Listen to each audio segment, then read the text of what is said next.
Hello मेरे प्यारे बच्चों, हम लोगों ने चार्ज और उसकी प्रॉपर्टी पढ़ लिया था। इलेक्ट्रोस्टैटिक इंडक्शन भी पढ़ चुके हैं हम लोग। आज हम लोग पढ़ने वाले हैं कूलम्ब्स लॉ।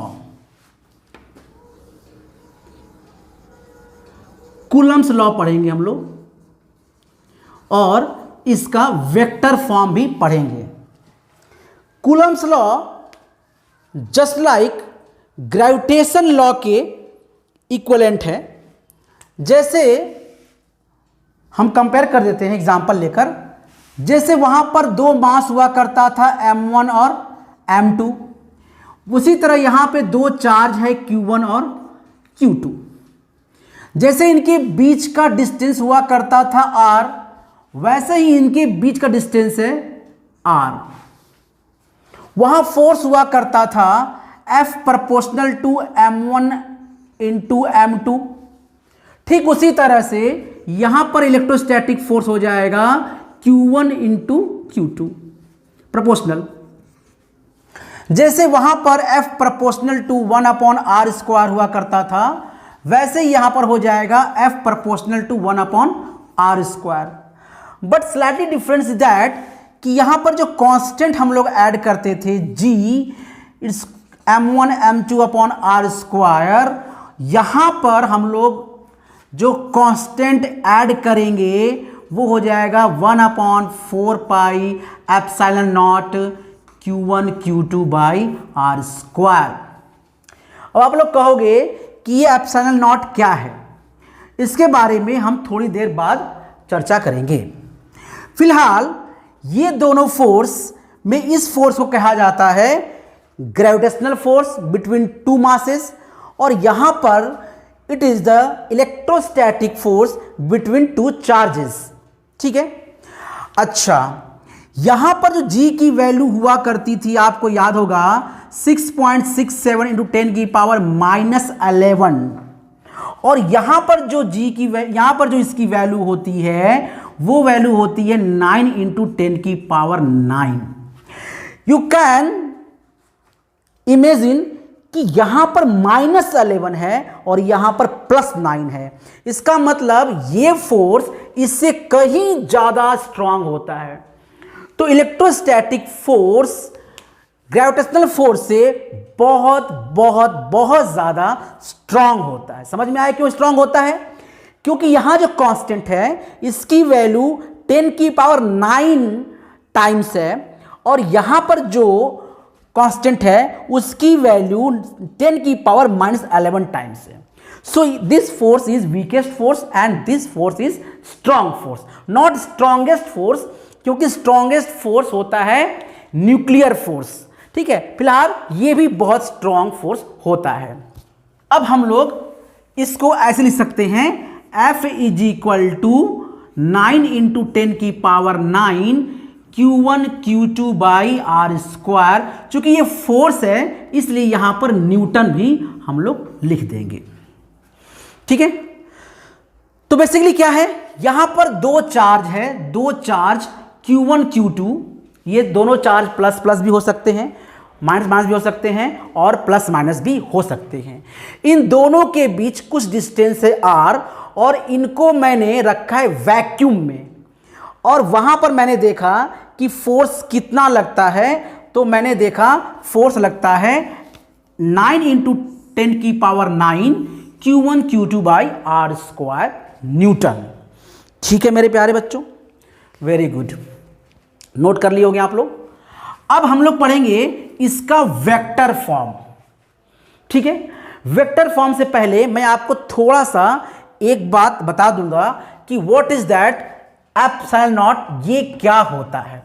तो पहले तो हम लोग एप्सिलॉन नॉट की वैल्यू लिख लेते हैं कितना होता है। तो एप्सिलॉन नॉट की वैल्यू होती है 8.855148 इंटू 10 की power -12 coulomb square upon newton metre square. ये होता है एप्सिलॉन नॉट की वैल्यू, जिसको हम लोग अप्रॉक्सिमेटली 9 इंटू 10 की power -12 coulomb square upon newton metre square लिख सकते हैं। तो ये तो हो गई एप्सिलॉन नॉट की न्यूमेरिकल वैल्यू, लेकिन अब सवाल ये उठता है आपके मन में कि एप्सिलॉन नॉट बताइए गुरुजी, लेक्चर मत दीजिए। सही बात है यार, ये तो आप जानते ही होंगे। मेनली ये कौन सी चिड़िया का नाम है एप्सिलॉन नॉट, ये क्या है? तो चलिए हम आपको बताते हैं एप्सिलॉन नॉट क्या है। इससे पहले मैं आपको 3 चिड़िया के नाम बताता हूं। चिड़िया नंबर 1 एप्सिलॉन नॉट, चिड़िया नंबर 2 एप्सिलॉन, और चिड़िया नंबर 3 एप्सिलॉन आर। अब इन तीनों के बारे में हम बताते हैं आपको। चलिए ठीक है। अब मैंने क्या बोला, शुरू में बोला था कि इन दोनों चार्ज को मैंने रखा है वैक्यूम में, ठीक है। तो वैक्यूम में रखा है, फोर्स आ गया इतना। ये फोर्स डिसाइड कौन करता है? Epsilon not. This is called permittivity. It is called permittivity, permittivity of vacuum. इसका मतलब क्या हुआ? ये एक प्रॉपर्टी है मीडियम की। मैंने बताया था आपको, चार्ज की प्रॉपर्टी होती है, हर चीज की अपनी एक प्रॉपर्टी होती है।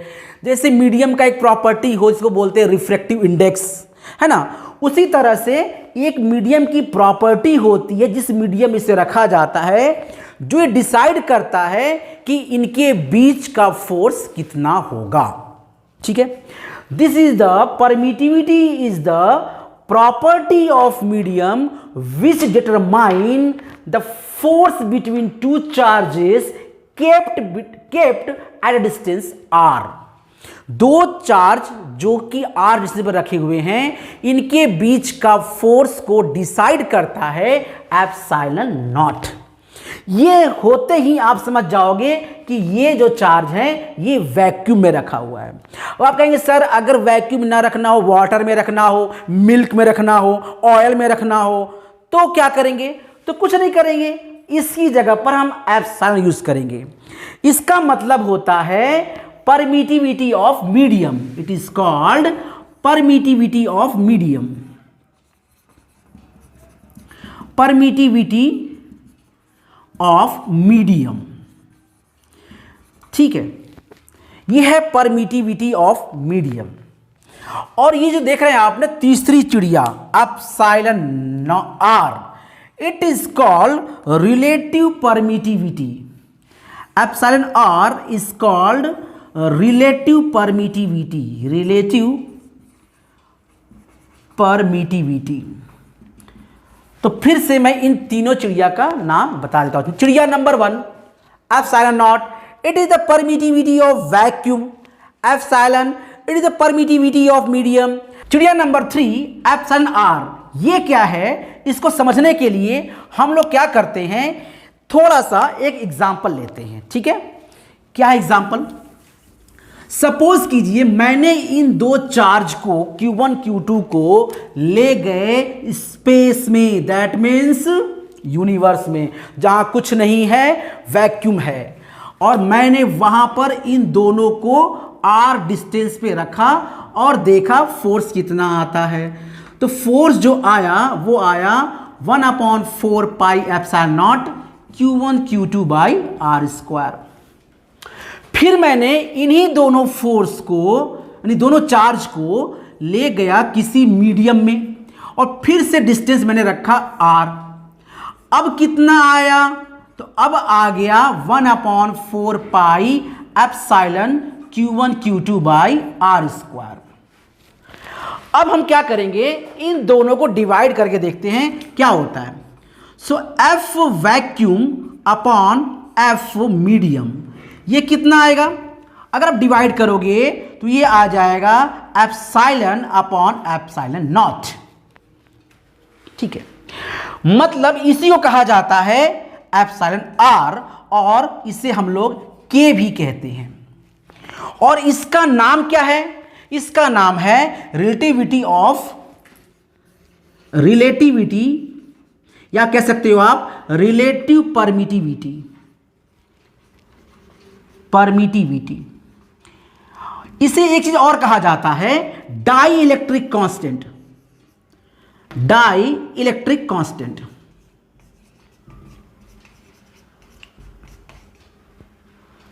ठीक है, फिर से रिवाइज करता हूं मैं कि epsilon nought it is called permittivity of vacuum, epsilon permittivity of medium, और epsilon are is called relative permittivity, जिसे हम डाइलेक्ट्रिक कांस्टेंट भी कहते हैं। ठीक है, अच्छा इसका डेफिनेशन हमें बताना हो तो कैसे बताएंगे, चलिए हम लोग इसको भी देख लेते हैं। पहले तो हमने कहा कि it is ratio of epsilon r जो है, जिसे हम लोग के कहते हैं, it is the ratio of F vacuum upon F medium. तो हम लोग कह सकते हैं कि relative permittivity is the ratio of force between two charges kept in vacuum to the force between two charges kept in medium having same distance। ठीक है, same distance पर वैक्यूम में रखा और सेम डिस्टेंस पे मीडियम में रखा, और इसका रेशियो जो होता है फोर्स का उसे कहते हैं एप्सिलॉन आर की वैल्यू। इसका मतलब हम ऐसे कहें कि अगर हम लोग एफ निकालना चाहते हैं मीडियम में, कि मीडियम में फोर्स कितना होगा, तो आप कह सकते हो जितना भी वैक्यूम में होगा उसका आप के टाइम्स डिवाइड कर दीजिए। तो मीडियम का जो डाइलेक्ट्रिक कांस्टेंट होगा वो क्या करता है, वो फोर्स को मार देता है, कम कर देता है। जिसका ज्यादा होगा कांस्टेंट उसका फोर्स और कम होगा।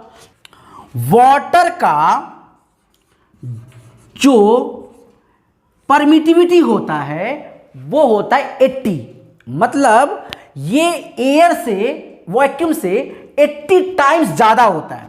ठीक है, तो अगर हम परमिटिविटी बोले के, तो अगर हमने बोल दिया के अगर 80 है किसका, वाटर का, तो जो एफ वाटर होगा वो कितना होगा, वो हो जाएगा एफ वैक्यूम अपॉन 80। इसका मतलब क्या हुआ, जिस मीडियम का परमिटिविटी ज्यादा होगा, जिस मीडियम का परमिटिविटी मतलब रिलेटिव परमिटिविटी ज्यादा होगा, जिस भी मीडियम का रिलेटिव परमिटिविटी ज्यादा होगा मतलब डाइलेक्ट्रिक कांस्टेंट ज्यादा होगा, उस मीडियम में फोर्स कम हो जाएगा। जितना ज्यादा होगा उतने टाइम्स कम हो जाएगा। तो बेसिकली हम फिर से समझा देते हैं आप लोगों को, तीन तरह के प्राणी, एप्सिलॉन नॉट, एप्सिलॉन और एप्सिलॉन आर। एप्सिलॉन नॉट बोलते हैं परमिटिविटी ऑफ वैक्यूम। क्या होता है permittivity, it is the property of medium, जो डिसाइड करता है कि उस मीडियम में फोर्स कितना होगा। एक होता है एप्सिलॉन जिसे बोलते हैं परमिटिविटी ऑफ मीडियम, और एक होता है एप्सिलॉन आर जिसे हम लोग के भी बोलते हैं, it is called relative permittivity.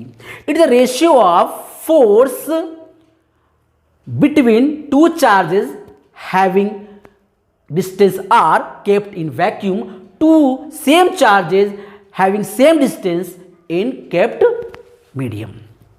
ठीक है, तो ये चीज हम लोग याद कर लेंगे, एक बार देख लीजिए, और कोई भी प्रॉब्लम आपको हो तो कमेंट करके आप बताइएगा, मैं आपकी प्रॉब्लम सॉल्व करूंगा। ठीक है, तो इसे हम लोग मिटाते हैं। और अब हम लोग पढ़ेंगे vector form of Coulomb's law. Vector form of Coulomb's law क्या होता है, ठीक है, vector form of Coulomb's law क्या होता है। लेकिन मैं फिर से पूछ लेता हूं एक बार आपसे, थोड़ा सा 10 सेकंड के लिए, क्या होता है relative permittivity, it is ratio of force between two charges kept in vacuum having some distance to the force between same charges having same distance in medium. It is called relative permittivity. ठीक है, जिसे हम लोग dielectric constant कहते हैं। ये क्या करता है, ये फोर्स को रिड्यूस कर देता है। जितना ज्यादा डाइलेक्ट्रिक कांस्टेंट उतना ही कम फोर्स उस मीडियम में। ठीक है, now this is called vector form of Coulomb's law. Coulomb's law ये हम लोग पढ़ने वाले हैं, vector form of Coulomb's law. तो पहले हम लोग पढ़ लेते हैं कि एक तो पता है आप लोग को F is equal to 1/4 pi epsilon naught Q1 Q2 by R square, ये तो होता ही है। अब हमने क्या किया, एक प्लस चार्ज यहां रखा, एक प्लस चार्ज यहां रखा और दोनों के बीच का डिस्टेंस मैंने r मान लिया है। ठीक है, चलिए ये Q1 है और ये Q2 है। ठीक, अब जरा ध्यान समझिएगा, इस पर एक फोर्स लगेगा इधर की तरफ, ये कौन लगाएगा? Q1 लगाएगा, इसलिए इसे कहा जाता है F21। इसका मतलब क्या होता है? Force on two, force on second charge due to first charge. इसका मतलब ये होता है, कुछ बुक्स में उल्टा भी लिखा रहता है बट उसका कोई मतलब नहीं है। अब यहां पे जो फोर्स लगेगा उसे क्या कहा जाएगा? उसे कहा जाएगा F12। इसका मतलब क्या हुआ? इसका मतलब हुआ force on first charge due to second charge. ध्यान से पढ़ो मेरे बच्चों। तो ये कहानी हुई, दो चार्ज, दोनों के बीच डिस्टेंस r, और मैंने देखा कि इस चार्ज पर इसने फोर्स लगाया और इस चार्ज पर इसने फोर्स लगाया। सेकंड पर पहले ने फोर्स लगाया और पहले पर सेकंड ने फोर्स लगाया। ठीक है, अब एक और चीज, जब हम लोग यहां से चलते हैं इधर ना, इसे बोलते हैं R12, R12, और जब यहां से चलते इधर की तरफ तो R21। देखो ध्यान समझो, 1 से 2 की तरफ, यहां क्या है? 2 से 1 की तरफ। ठीक है, तो अब कैसे लिखेंगे? Vector form. देखिए बस सिंपल है, आपको लिखना है F। अगर आप 1 2 निकालना चाहते हैं, ये वाला निकालना चाहते हैं 1 2, तो पहले तो इसको लिख लीजिए आप 1/4 pi epsilon naught Q1 Q2 by R square. अब आपको जोड़ना है डायरेक्शन, तो 1 2 इस पर फोर्स किसने लगाया है? इसने। आपको चलना कहां से पड़ेगा? यहां से। इसका मतलब ये हो जाएगा R21 कैप। सिंपल, जब यहां 1 2 लिखिए तो यहां 2 1 लिख लीजिए, जस्ट अपोजिट, और वेक्टर फॉर्म बन जाएगा। ठीक है, फिर से देख लो। अब हम निकालना चाहते हैं F21, ये कितना होगा? 21, इसकी बात करते हैं। तो पहले लिखिए आप 1/4 pi epsilon naught Q1 Q2 by R square. अब यहां पर जाने के लिए यहां से जाना पड़ेगा, तो ये कितना हो जाएगा? R12 cap. ठीक है बच्चों, इसको हम एक तरीके से और लिख सकते हैं। देखिए, आप जानते हो कि R कैप जो होता है वो होता है R vector upon mod R। That means आप लिख सकते हो F12 को 1/4 pi epsilon naught Q1 Q2 by R cube, और ये हो गया R वेक्टर। लेकिन 1 2 है तो यहां 2 1 कर दीजिए। उसी तरह से F अगर 2 1 करेंगे तो 1/4 pi epsilon naught Q1 Q2 by R3, और ये हो जाएगा R12 कैप, मतलब वेक्टर। ठीक है, तो इसको समझ लीजिए, बहुत सिंपल है वेक्टर फॉर्म। आपको क्या करना है? यहां 1 2 लिखना है, यहां 2 1 लिख देना है, यहां 2 1 करना है तो यहां 1 2 करना है। ठीक है, अगर आप कैप लगाते हो तो, अगर आपको वेक्टर लिखना है तो यहां R क्यूब यानी R बढ़ा दीजिए, बस वेक्टर फॉर्म आ गया। कोई डेरिवेशन तो इसका है नहीं। तो सिंपल वेक्टर फॉर्म आपको समझ में आ गया होगा कि कैसे हम निकालेंगे vector form of Coulomb's law. This is very important for board exam. ये अक्सर एग्जाम में पूछा जाता है कि vector form of Coulomb's law बताइए। ठीक है, तो बच्चों अब हम लोग एक क्वेश्चन करेंगे कूलम्ब्स लॉ पर। क्वेश्चन है ये, 2 insulated charged copper sphere A and B have their centers separated by a distance of 50 centimeter. What is the mutual force of electrostatics repulsion? If the charge on each 6.5 into 10 to the power minus 7 coulomb, the radii of A and B are negligible, compare to distance of separation. Also compare this force with their mutual gravitational attraction if each weigh 0.5 kg। ठीक है, दूसरा part बाद लगाएंगे।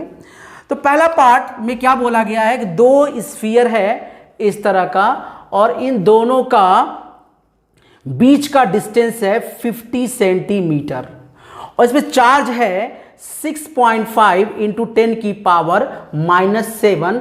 ये दोनों पे charge है। Simple force निकालना है।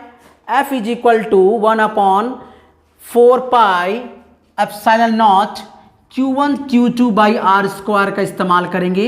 इसकी वैल्यू होती है 9 इंटू 10 की पावर 9 और ये हो जाएगा 6.5 10 की पावर -7 into this one upon are square. इसको चेंज करेंगे मीटर में, सो 50/100 का स्क्वायर। सिंपल, ठीक है।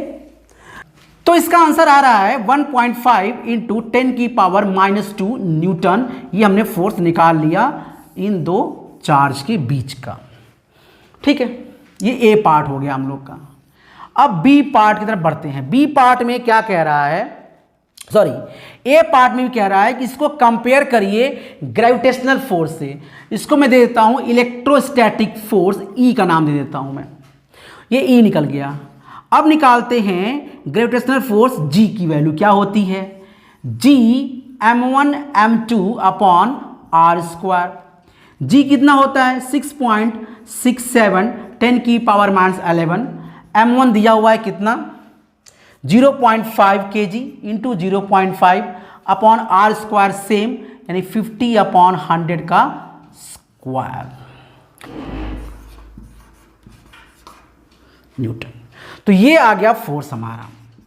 ठीक है, मैं फिर से रिवाइज करता हूं। जो पहले आपने निकाला था पहले वाला वो क्या था, F is equal to 1/4 pi epsilon naught QQ upon are square. That means की वैल्यू आई थी 1/1.5 10 की पावर -2 न्यूटन, जिसका हम लोगों ने यहां पे इस्तेमाल किया है। ठीक है, अब B का दूसरा पार्ट भी हम लोग देखते हैं क्या कहता है। नोट कर लिया आप लोगों ने। B का दूसरा